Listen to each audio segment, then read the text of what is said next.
You know, having a relationship with God is a lot like being a pirate. You know, the pirate has one patch and he can see out of one eye. You know, and that's kind of like what it is, because before you have a relationship with God, you got both your eyes covered. You're completely blind. But when you have a relationship with God, then one eye is opened up. So you're able to see now. You're no longer blind. You can see, but you're also able to see your blindness. You're able to see that blind spot. You're able to see that you still have a lot of problems. And anybody that has a true relationship with God, they're going to be able to recognize the sin in their life.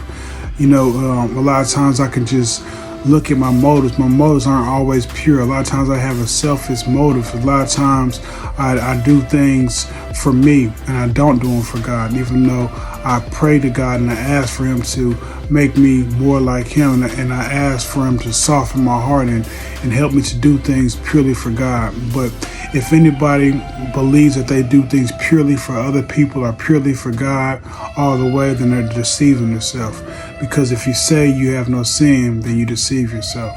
You know, 1 John 1:5 tells us that God is light and in Him is no darkness at all.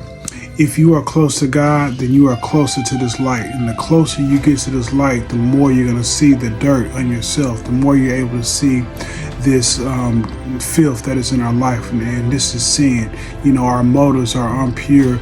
You know, the lust and the greed and the way we don't care as much for other people as we should. These are things that I struggle with every day, and everybody else does too. Some people have become self-righteous and they believe themselves to be good people, but God tells us that there's none good, not one.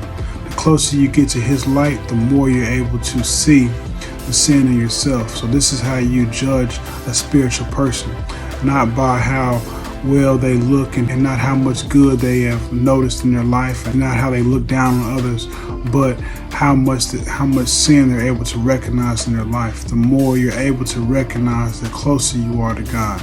This humility is what builds this strong relationship with God. And this is how we know. This is how we know we're close to His light, when we're able to see our flaws. Something to think about.